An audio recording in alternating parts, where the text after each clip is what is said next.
And welcome to another exciting Java class. I'm going to try and discuss a little bit about the new homework assignment which I have in store for all of you. I've already posted it onto Mentor, and it is here. I'm in the process of changing it a little bit, but it's called the duplicate file problem. Now, in the duplicate file problem, you are presented with two completely different directories that look very similar but have different files in them. And your goal is to create a new directory, call it the output directory, which contains all of the files that are in the two input directories. If there are two files which are identical, you take the most recent file. That's all. Now, to do this, you need to recursively traverse the file system in order to be able to start at the root directory for the directory number 1 and start at the root directory for directory number 2. Then you need to list all of the files in both with dates and merge that list so that only the most recent files appear. And then you have to create an output directory, and it's all due in 1 week. After you finish your code, you need to put it in a package. The package will have your last name on it, and then you will zip the package up and upload it into your Mentor folder. Every student should have their own Mentor folder. Does it make sense? Yes.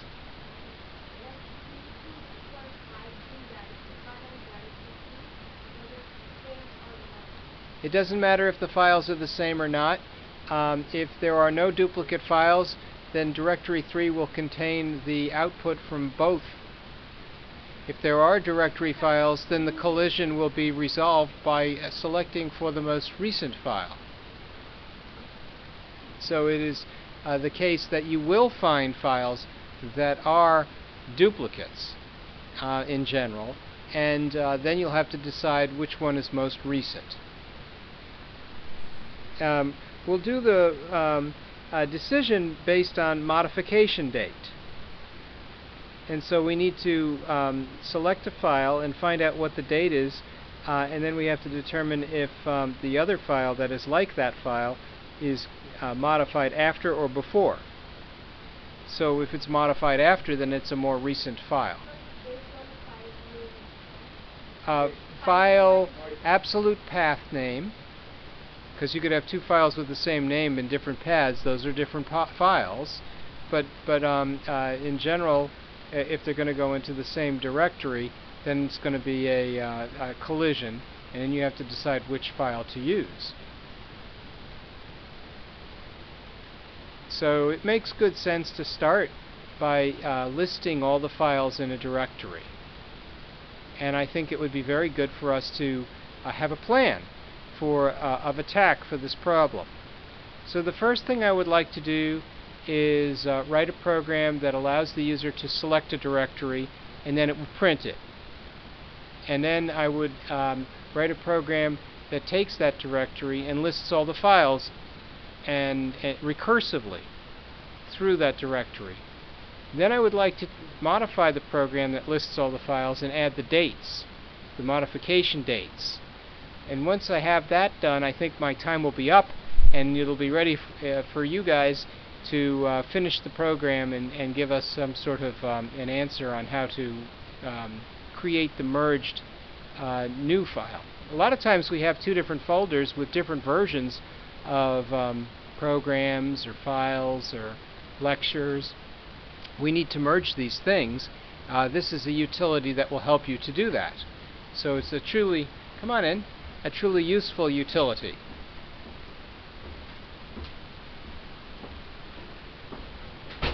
The class has already begun, so you're 7 minutes late, and I already described the homework which is due next week. I outlined homework that basically takes two input directories, recursively traverses them, scans them for the date last modified, and then creates a new directory called the output directory, which is going to consist of unique files. So when files have collisions, you have to select for the most recent. And what I'm planning to do now is show you how to recursively traverse the file system using Java, and then we'll use that program to try and get modification dates on the file. And based on that, you should be able to wrap up the code and deliver it electronically in a compressed zip file, in a package, to Axiom by next week. So that's the basic idea. I also have additional books in case some people didn't have a chance to get books. But unfortunately what has happened is I have not been able to get them at the same low price that I sold them for last week. So now, you were right, the price did go up. Now they're $30. This is terrible, I know. But it didn't get cheaper, it got more expensive. I ran out of books, I had to go buy them. So that's why. So if you need a book, I have 3 left, and that's all I have. Anyway, getting back to the problem at hand, I've uploaded this homework into a homework calling the trial file. And what we're doing in this particular exercise is what I would call a basic utility in Java, which will just get our feet wet with Java and get us doing a little file I/O. So I thought that would be a nice exercise for us. So let's start by learning how to recursively traverse the file system in Java. I think that would be a good idea. So we'll start with a utility that I've already written, and it's in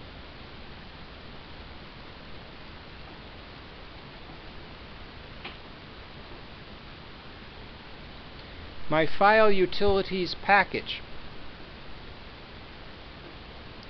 And this is called Futils. Like Star Trek, resistance is futile.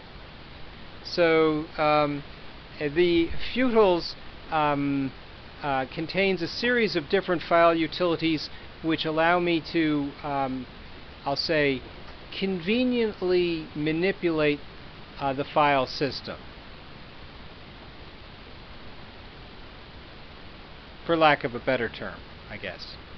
And inside of the Futils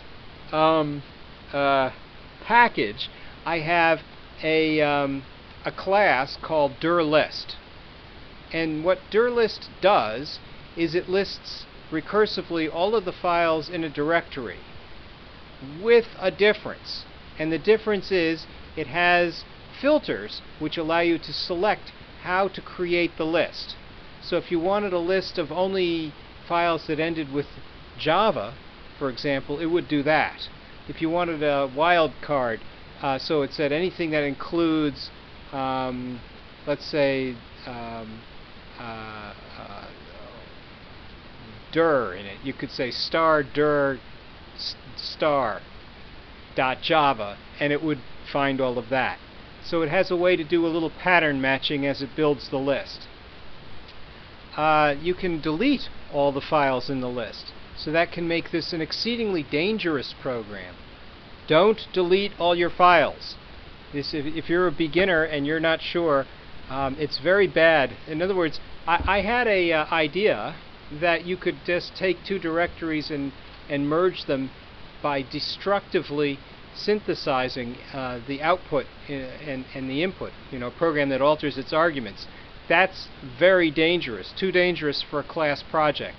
So instead what I did was I say 2 inputs, dir1 and dir2, and then a new directory, dir3, will be the output. So we will not destroy any files which we are selecting for the input. That's sort of important to point out. Don't delete any files with this program. You're just learning. It's very bad. I don't want to hear, "Oh, Professor, I ran your program and now I have nothing on my C drive." that would be bad. Don't do that. So Duralist, yes. Let's describe what Duralist does. What does Duralist do? So Duralist has an interesting set of what I will call constructors, overloaded constructors. In this one, we use the suffix in order to be able to establish the list. So if the suffix is a string and it ends in Java, this will give us a list of everything that ends with Java. It uses a series of, I'll call it, polymorphic interfaces that implement the file filter. So, for example, when we look at the wild filter, what we see is that wild filter is implementing the file filter. And the file filter interface requires that we accept a file under some condition. We do not know what that condition will be. You can make it as complicated as you like. All we know is we're getting binary information about the file as it comes in. We'll either accept it or we will not. So when you go to create the regular expression for unifying with the string representation of the file, you will be able to implement the accept in as arbitrarily complicated a manner as you like. What I do with my wild filter is I allow for wildcards.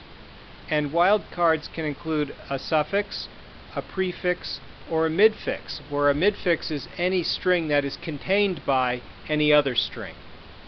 And so when I build the accept clause, what I do is I determine if you're going to input the suffix, prefix, and midfix.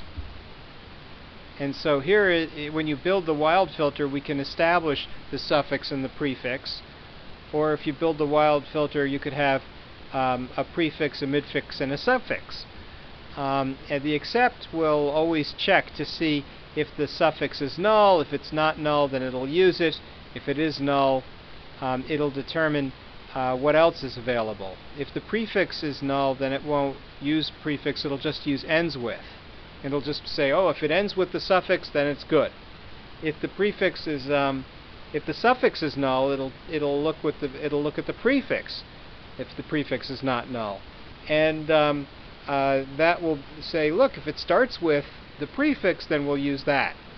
And then if you've got the midfix is null, then what we do is we just look at the ends with and the starts with. Otherwise, we look at ends with, starts with, and the midfix index of being non-negative. If the midfix index of is non-negative, that means it exists in the string, and we found it. So the accept clause, which is here, can be rather complicated in its implementation in terms of logic. And the wild filter lets you select for files that either start with or ends with or have inside of a wide combination of different strings.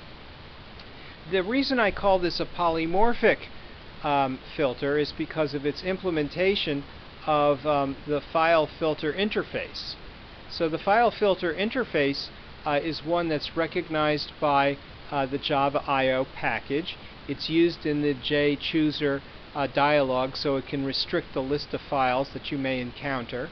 And you can certainly use it in your Durlister when you go to create lists of files. So when you're aggregating large lists of files, if you said, geez, I want to delete all the files that begin with a dot because those are invisible and they end up being artifacts from Macintosh operating systems that I don't want, which is true, you could go through, create the list of dot files, and then just delete them all at once. Of course, you might like to put a confirmation dialog box up there first that lists all those files and say, are you sure you want to delete all these files? Because if you're not, you shouldn't do it. So there are certain things you might want to be careful about. Does everybody sort of understand about polymorphism? Poly means many, morph means shapes. You guys have all had object-oriented design, so you know about this stuff. So back to the Durlister, I'm using my little wild filter in here, and it looks like a little thing with nothing behind it, but in fact there's been a considerable amount of effort and thought that has been placed into the wild filter. What about that readdir? That's complicated. Yeah, you thought WildFilter was hard. Readdir is even worse. What readdir does is it returns a directory selected by the user. You want to get a directory open for read.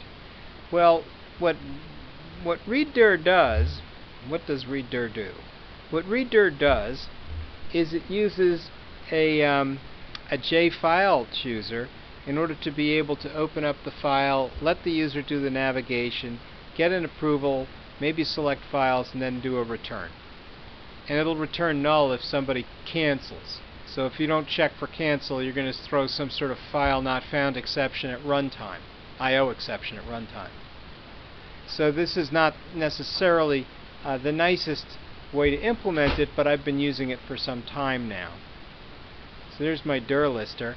That'll let me get a file, start point, my dir, my initial directory, the suffix where I might be looking for stuff, and dir lister will let me pick a start directory and the file filter, so I've got it overloaded, and I can even show a progress dialog box. What do they call this? A progress bar.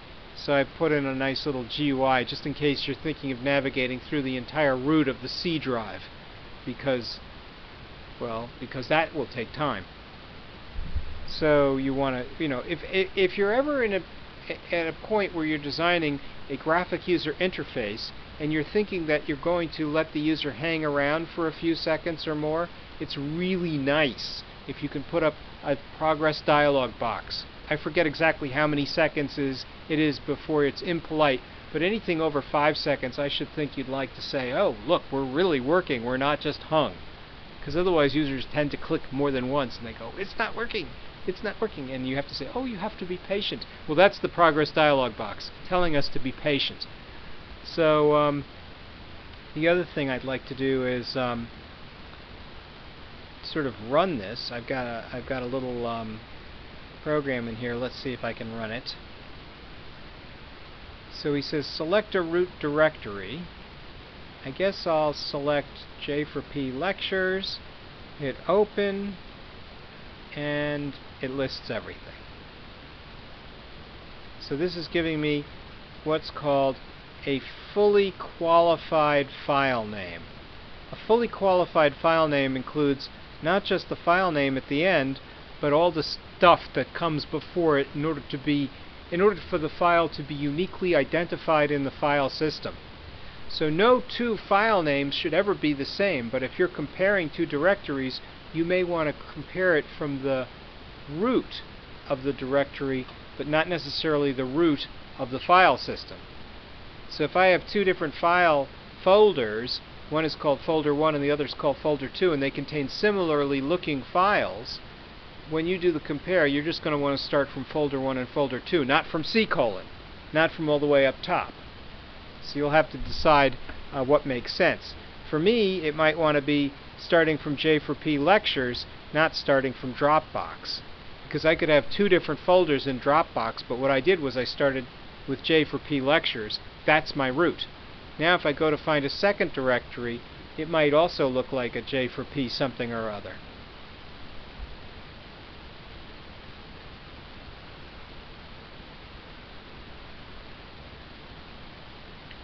For example,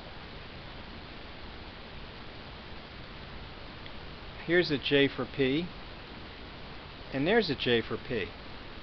Two different directories with two completely different files in them.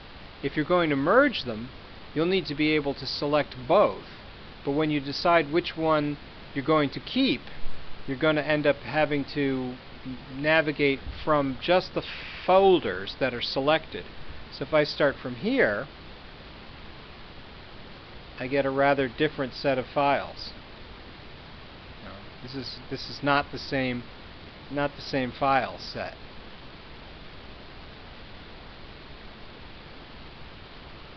Am I making any sense yet? Good? Okay. The files are stored inside of a vector, and you can go into the dir list and you can get the list of files directly. You can add files one at a time. You can add a whole bunch of directories if you like. You can get the start directory, which will give you the route from the place where people started to do the navigation. Let's see now. You can get all the bytes that you've seen. You can get a list of how many files there are in your vector.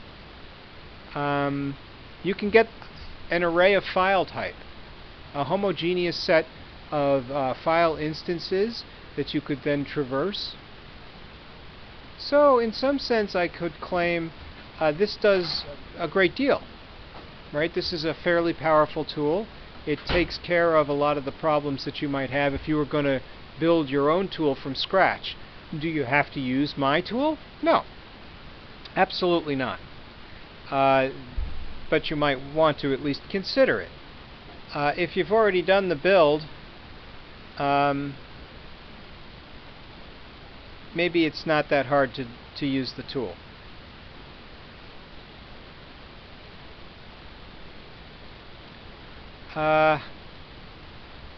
Did everybody have a chance to do the build? You built the code for the course code, J for P, in whatever IDE you selected, Eclipse or IntelliJ.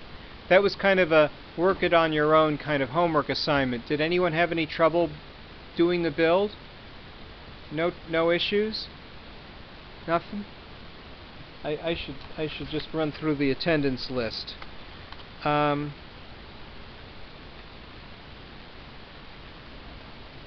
Deepa? A rule. That you're a rule, okay. Sushmita? And Sarah, right? Sarah. I'll learn your names eventually.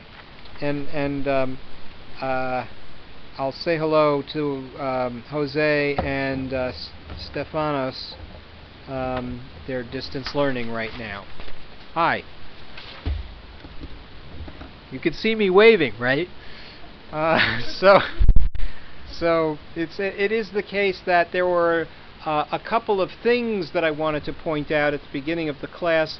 One of them was that I have the assignment already uploaded into Axiom Mentor.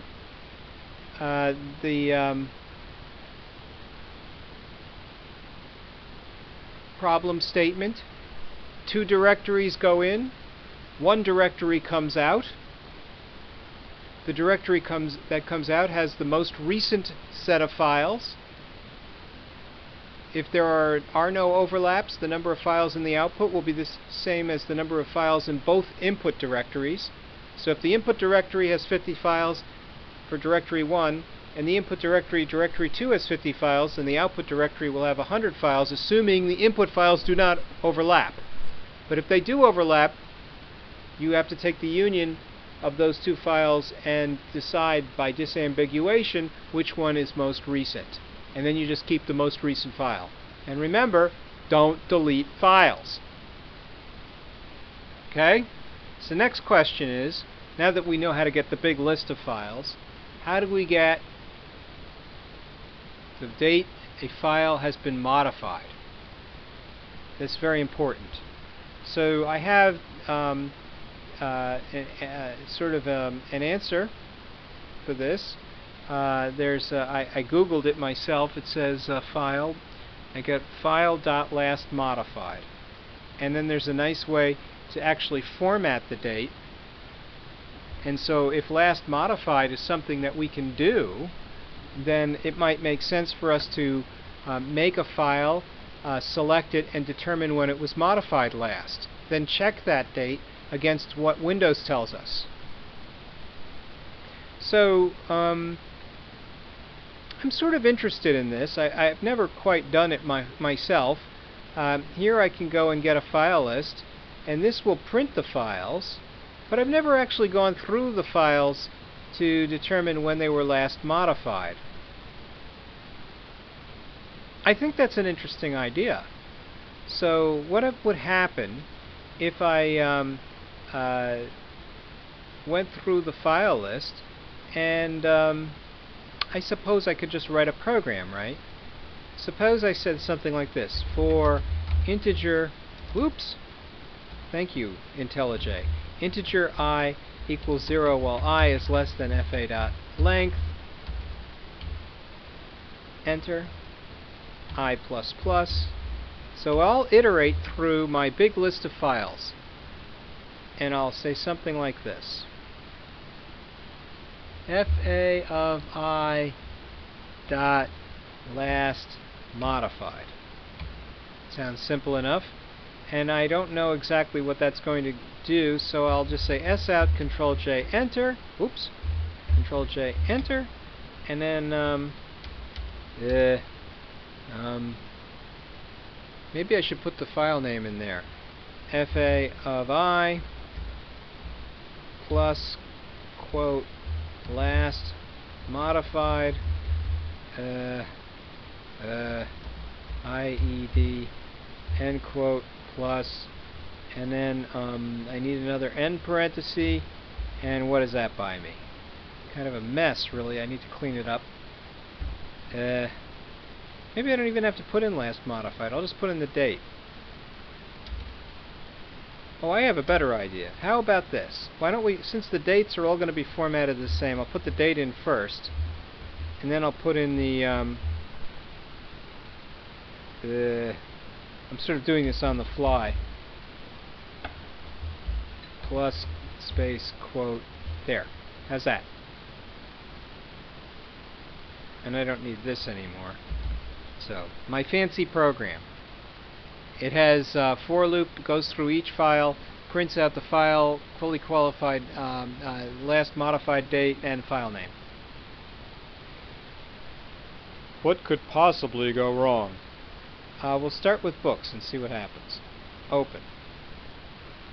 Okay, so this is an interesting thing. That doesn't quite look like any date that I know, but maybe that's how dates are formatted. So I think I'm close, but not quite.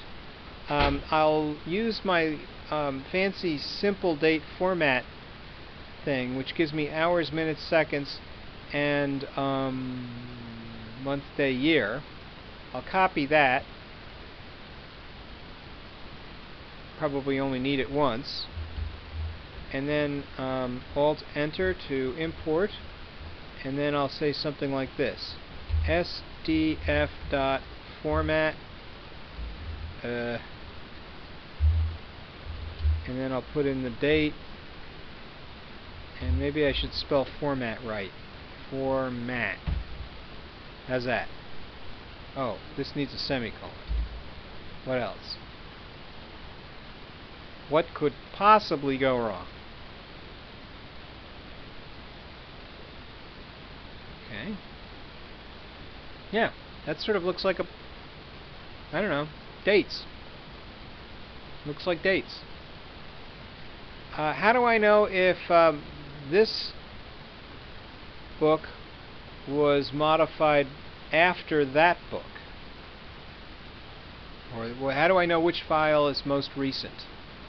Well, I could check, I check the dates, and maybe there's something about dates that allow me to determine if something is after something else.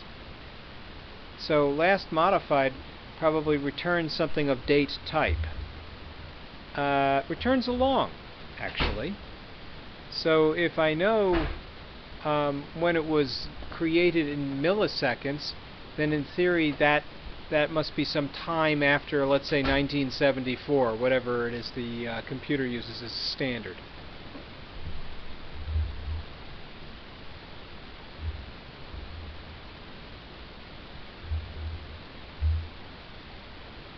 (1970).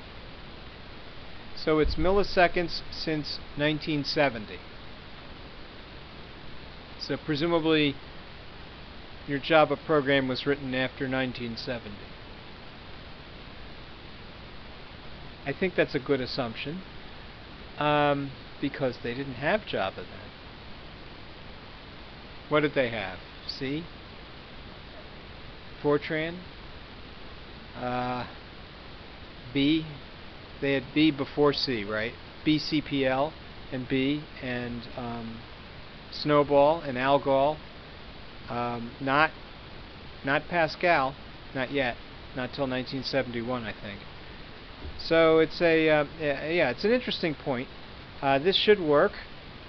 Let's see if we know enough now to do this assignment. Two directories, directory 1 and 2. Create a new directory. So copying a file. Now that you know about the list of files and you know when they were modified, can you copy a file from one place to another? I think that should be pretty simple, right? I have an example in case you want to see. It's in the book, and I believe it's under Files, and here is a way to copy a directory, and it will give you an input directory and some files in the directory, and then an output directory. And let's see, somewhere in here I think there's the business end. Yeah, this one is using a reader instead of using a simple I/O stream. If you're going to copy binary files, you'll probably want to use a file input stream and a file output stream, not a reader and a writer. So this is using a file reader and a file writer because it's assuming that you're using characters. But if you do something like that, it's going to corrupt the files. And that's not something you want to do. So if you want to do a file copy without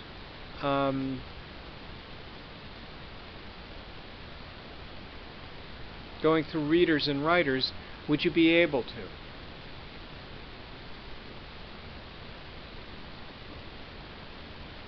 Right? You need a binary file copy. You cannot just use a character file copy. It's not good. So everybody understand why this would not work? Readers and writers are for characters, but for arbitrary file copy, you must use binary data. You need a file input stream and a file output stream. Do you need to see a binary file copy? No? Okay. I think that's probably going to be in here anyways, in case you needed to see it. Let's see. Readers and writers. I could do it. I'd have to write it. But I assume you guys can do a binary file copy on your own. Is that a safe assumption? Yes. Okay. Good. Then that's fine. What do you think about this homework? Is it doable? Seems easy enough? You want to ask any questions before we move on to other things?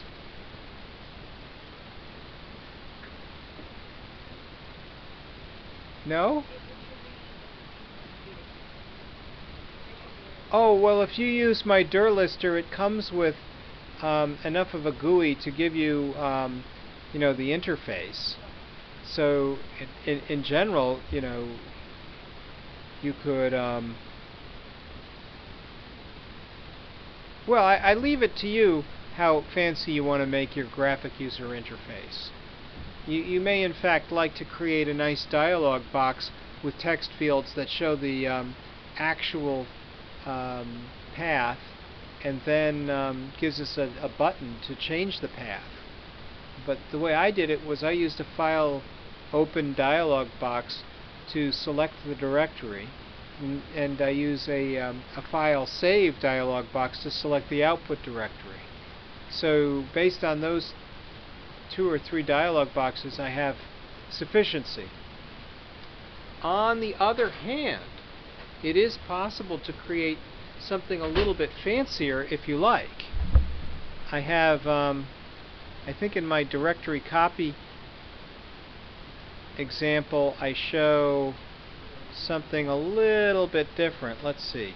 Select the source directory, select the target directory. Yeah, so that's a little bit more fancy. I've got a source directory and a target directory. If I put buttons next to this, I could probably change them. I could do a search and replace you know, to create a new output file if I like. I mean, it's just sort of just copy and don't do replace or whatever. So I guess you could make a fancy GUI. It wouldn't stop you if you like fancy. Fancy is good.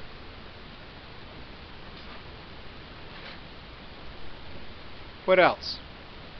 Any questions?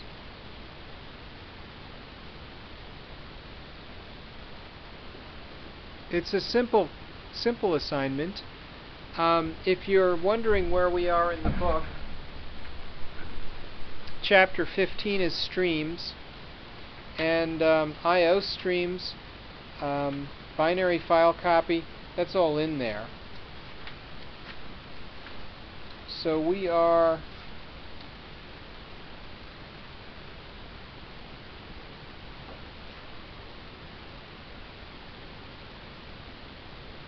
probably just wrapping up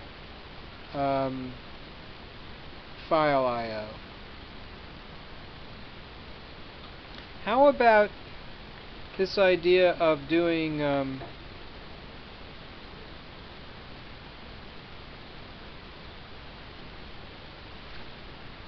gzip files? Does everybody know how to make a compressed file? Take an input of, let's say, a list of files from a directory and make a single compressed file output? Does that sound educational? Gzip output stream? Have you not seen that before?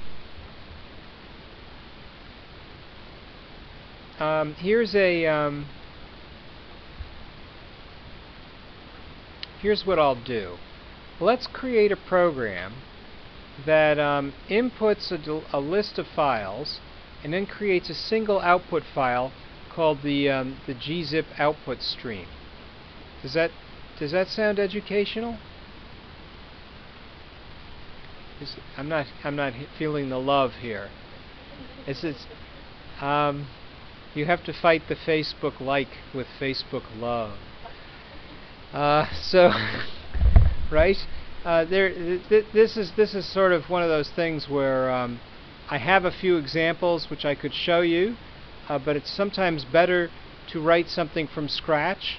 So what I'll do is I'll create a new Java class which I will call the gzip example. And what we'll do is we'll start with a little main method, and we'll get our little dir list,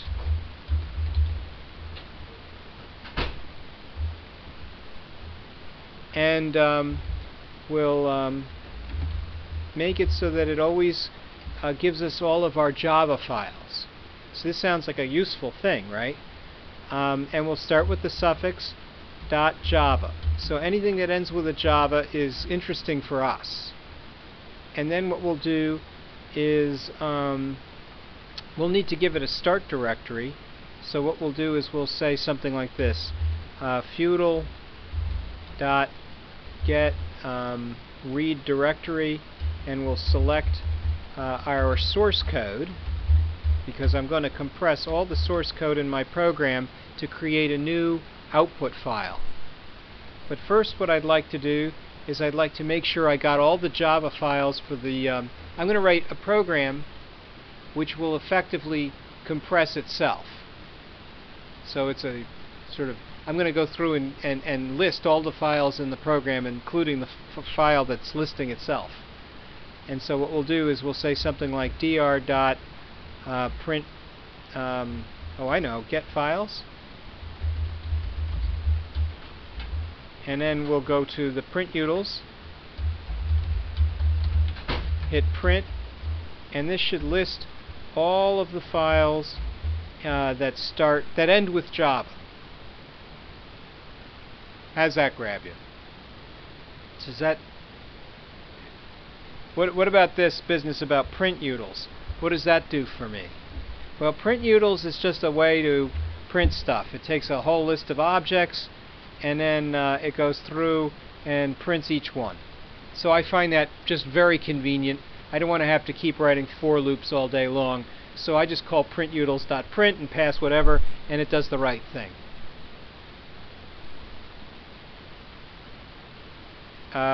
Little convenience utilities like that make the Java seem to go so much faster. So if I run this, it should prompt me for a read directory. It says select source code, so I have to go find my source code. Let's play find the source code. I don't know. Could this be it? I think this is it. Probably. No, that's not it. It's got to be in here somewhere. Probably in Dropbox. Oh, code! Yes, of course. There's the source code. We hit open, and now it's just sort of... Is it doing anything? Maybe it needs the progress dialog box. It seems very slow, or maybe I'm doing something wrong. Should I just be patient? Is this one of those you gotta be patient things? I know there's a compelling argument. Oh, there it is. So now you can see why progress dialog boxes are so important. Right? Because I was about to quit and say, oh, it's broken. I did something wrong. But I didn't. Well, actually I did. I didn't use the progress dialog box, which I told you to use. So do as I say, not as I do. So probably there's another way to do this. Progress dialog box. Let's see. I need a start directory, a file filter, and then I can put in the progress dialog box. So if I create a wild filter, WF equals new wild filter, and the argument is a suffix quote .java end quote sem. Now I can pass the wild filter in here, and I can type Control P, and it'll tell me I can also put in a progress dialog box. I'll put in true. And then I ask, what could possibly go wrong? I have no idea. So let's just hit open. Look, I had progress. It actually ran much faster that time. I didn't need the progress. Wow. Why did it run so quickly this time and so slowly before? If before I would look at it and I'd say, gee, no one should ever use Java ever. And then I use this and that's pretty good. That was nice and fast. And it's only files that end with Java. So that's very good. And I have a nice list of files, and now I have to pack them. I have to pack them into a gzip output stream. Ooh, tricky, right? So I guess the first thing I need to do is to create a what you might call a file input stream.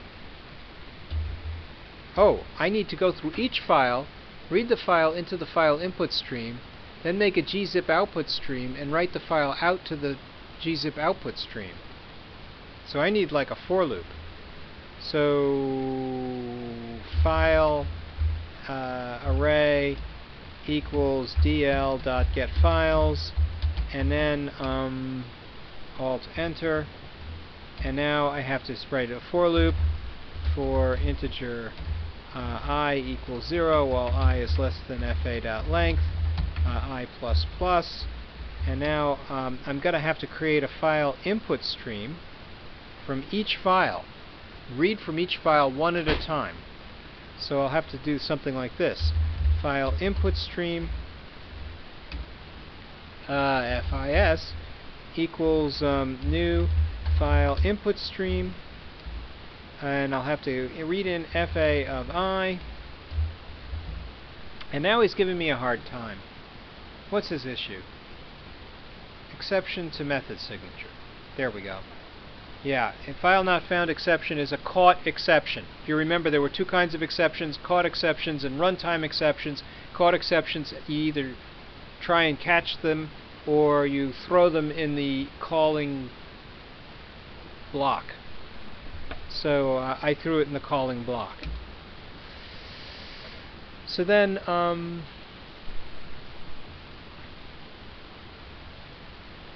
what would be a good thing to do here? I need a file output stream, and it has to be built from a gzip output stream. So if I do this, if I make a gzip, I first need a file output stream, so let's get a write file. File, this will have to be the write file. So write file equals feudal.get write file. And this will be a gzip file or a zip file, whatever you prefer. Shall we try gzip, or maybe zip is good? Select a zip file or a jar file. Jar files are good. Oh, I've already used wild file. This has to be a write file, so let's call it output file. Output file. And so we'll get the write file, and this will be whatever you like. Zip, gzip, zip. Here's zip. Oh, I know. Select a zip for output. Very good. Then I guess we could try something like this. Zip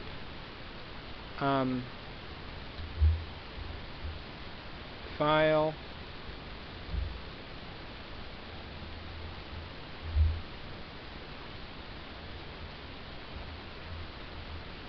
he says I got choices. Oh, I use this one. ZF equals new zip file, and he wants the file, so that'll be the output file. Now what's his problem? Some kind of exception, I imagine. Yes. IO exception. So now I got the zip file. So now what I want to do is I need to add an entry to the zip file.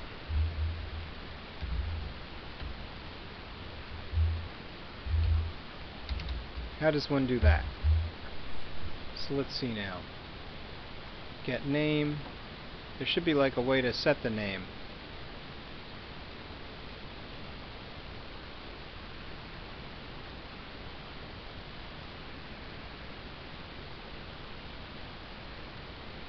Or set the entries. But I'm not seeing it. So in a case like this, since I haven't done zip file in recent memory, I'll just say zip file in Java. Let's just see how they do it. There's got to be a prototypical example. So let's just say example.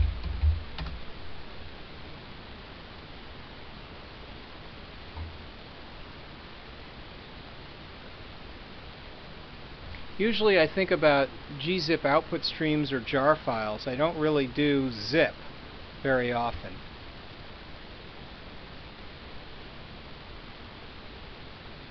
I was thinking of doing a jar file too. If I said jar file, what would that buy me? Copy, jar file.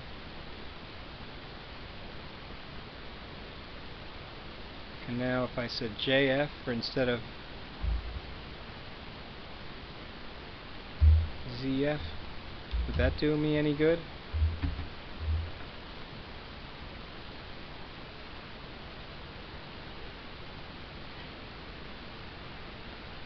It should be able to set the jar entry.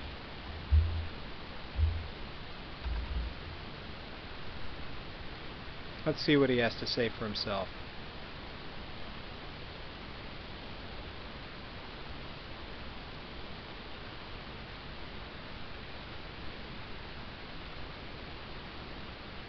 There really should be like a nice... I got the file output stream. New file output stream, zip archive. That's fine. Zip create. Zip file output stream.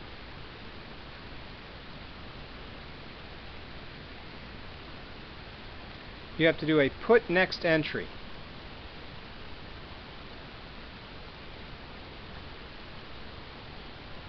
Copy. That's not too bad. So if we go back to zip file, call it ZF, zip file, Now we're there. ZF dot put next entry. Now what's his issue? Import class, zip entry. And the file name is going to be FA of I. Now what's his problem?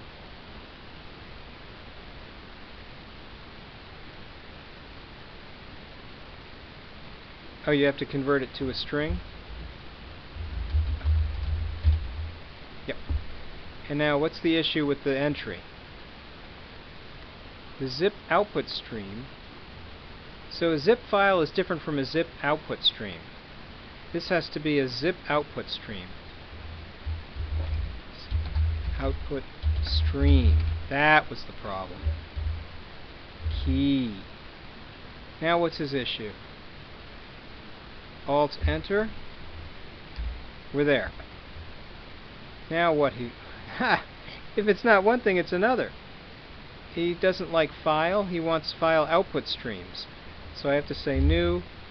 Here, we'll make a file output stream for him. File output stream FOS equals new file output stream. Put in the output file. Alt enter. Put the file output stream into the zip output stream. You got to do everything right. Do it in the right order. So first you create the file output stream. That's going to get closed and flushed when you're done, or you will have a corrupt zip file. The reason why is because a zip file, because of its compression, has to create a dictionary. The dictionary contains different string patterns. Each string pattern goes into a code word. So the dictionary must say, if I use the code word string 1, S1, then it expands to this. If I use the string S2, it expands to that. Right? So the dictionary is just a big lookup. Once you create that dictionary using a code book, essentially, you have to transmit that dictionary, and it has to be transmitted in an error-free fashion. Because if the dictionary is corrupt, the file will be rendered unreadable. So it's very important that you flush the file and all output streams when you're done, or this will never work. Then when you put your entries, you got to put them based on the actual, I'll call it a fully qualified file name. And then after you get the file name in there, you've got to put the data that is associated with the file, because you're constructing a file system in a single file. That one file, that zip file, contains not just the data, but also the name of the file where the data resides. So that's so important, or else you're going to have a corrupt file. So then after that, you can take your file input stream, you write it out, and close your entry, but you're going to have to go to the next entry when you're done. So this is a sort of a, I'll call it a little fragment. You need a buffer. For the buffer, he creates a little buffer, 1K buffer. That's fine. So we'll use a 1K buffer too. I only need that once. For my zip output stream, he has, I use zip file here. I guess I can call this ZOS, like he does for zip output stream. And then I can do ZOS put next entry. And what does that buy me? Pain, right? Because why? Because I never close the file. And what about some kind of progress dialog box? Do I need progress? Maybe I could print out the file name as I go. How about this? If I mod 10 equals 0, then S out, Control J, enter. Compressed. Oh, I see. You need a quote. Compressed file number end quote plus I. So every 10 files, it'll just print out a little progress on the console. I could get fancy and make a progress dialog box that marches across the screen using swing, but that would defeat the elegance and simplicity of my example, which has become rather involved, actually. Oh, and what do you do when you're done with your output streams? Close them. Thank you. So, Professor Lyon, you forgot to close your output stream. Thank you. FOS.close, and we have a saying in summer camp, FOS.flush. Flush twice, it's a long way to the kitchen. FOS.flush. Actually, it doesn't matter if you flush twice, and really it has nothing to do with the kitchen. So let's see if we can make this work. Right, yes, why should Java be in such bad taste?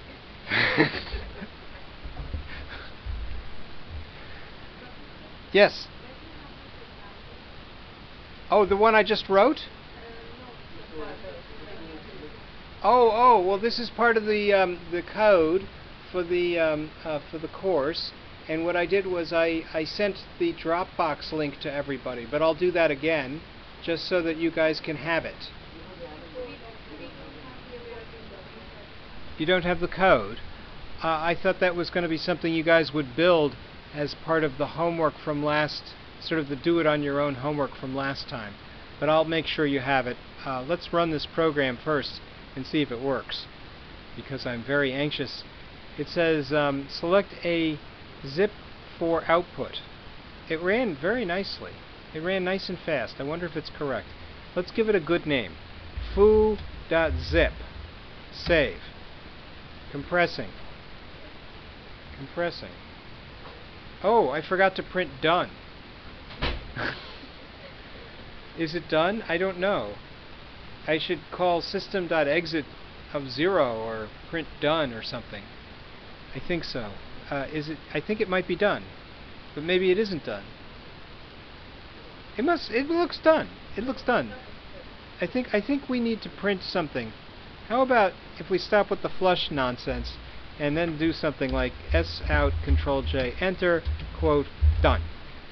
That just makes me feel like it's done. Then I will know. Let's just run this again. Okay. And what's the output? We'll overwrite foo. Yeah, we'll replace it. I don't care. And he goes in here. Then he's done. Done. So now something was left here. Foo is here. And if I open it, ooh, cannot open. Really? Oh, how awful for you. You've created a corrupt zip file. Not correct. It was so promising. I had so much hope for this zip file. Did I do something wrong?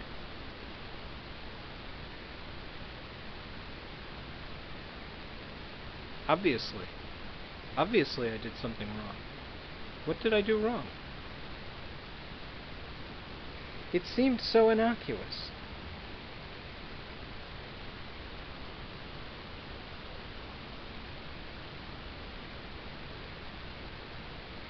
You know, just for a good time, I'm going to check to see if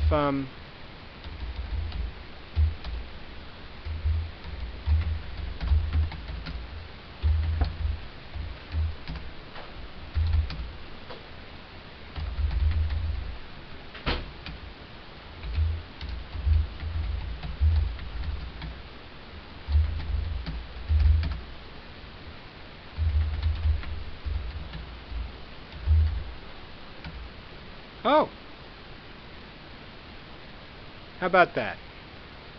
So it made a jar file that the jar tool could read, but the file compressor that it used was not compatible with 7-zip. Oh, 7-zip probably wants 7-zip files instead of regular zip files. Maybe that's it. I'm not sure why But I mean, it clearly had all the stuff in it, right? And let me just sort of check, because I'm feeling very uneasy about this. Where did it go? You know, I think it put in the file names, but it didn't put in the actual files. Is it possible I didn't properly close each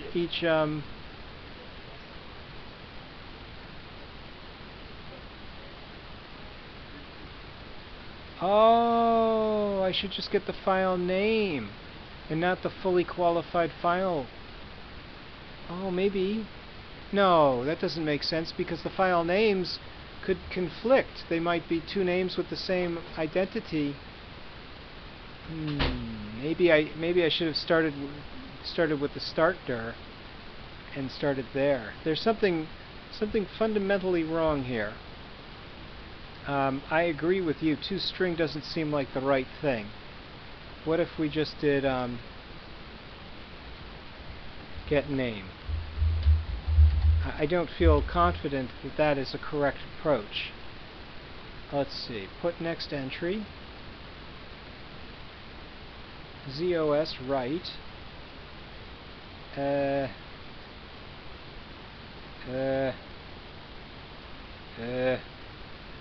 Something is wrong. Let's figure it out. It just seems like it should be working. This is not rocket science. I don't like to waste class time debugging little things like this, but it should work. I think if I use jar output stream, it would be no trouble. And certainly it would be easy enough to change. So, to answer your question about the code, if you go to Dropbox, if you can go to Dropbox,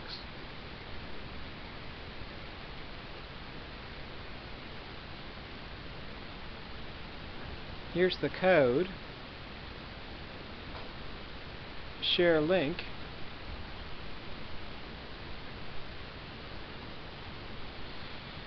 Copy. Close. And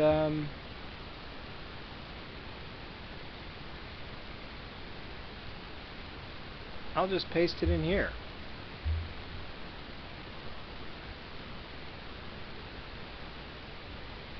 Edit. So it's in the so-called homework, such as it is. Why this feels like it needs to recompile everything, I do not understand. There's something terribly wrong that it should have to recompile the whole project. Did I do that? What is happening here? That's bizarre. I just wrote it out to foo. Is it possible that... Oh! The jar file overwrote all the existing source code. When I did jar-xvf, it output the whole thing using fully qualified file names. Oh, that's very bad. Right? Because look what it did. It inflated it out to Dropbox source code. It didn't put it into the relative file name. So when I did the jar-xvf, it just overwrote the whole project. Wow. Wow, look how dangerous it can be to write little Java programs that seem innocent. Oh my heavens. Yeah, wow, because it inflated to a fully qualified file name. That could have been a disaster. Actually, it is sort of a disaster. Wow. So when you do zip, you need to do relative file names instead of fully qualified file names. Oh, I better put a warning in there about that. Yes, yes. Makes perfect sense to me. Right.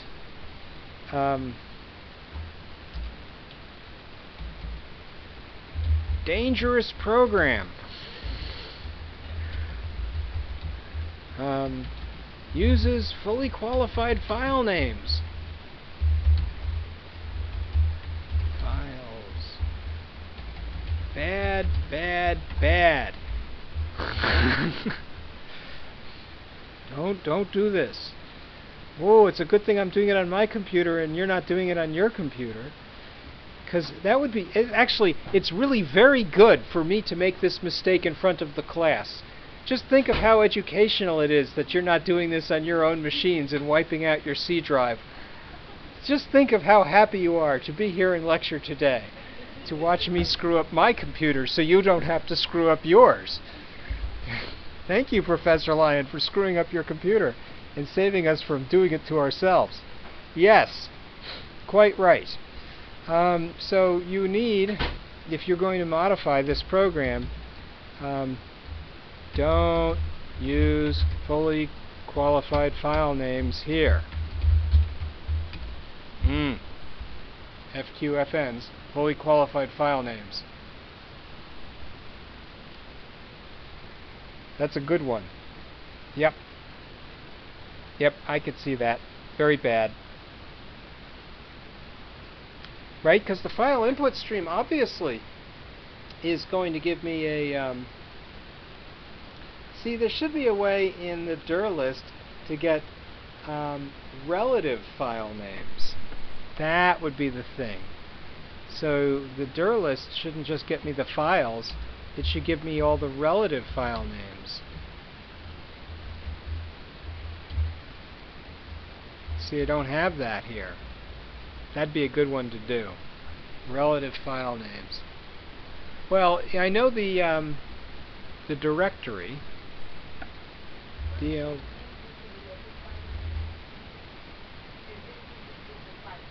It will give you a file name, but if two files have the same name but are in different directories, then you'll have a conflict.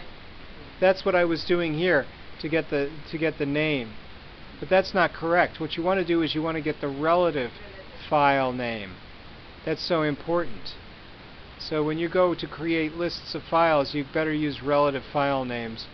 That's key. Very key. That's kind of a to-do. We could almost make that a another project. Relative file names.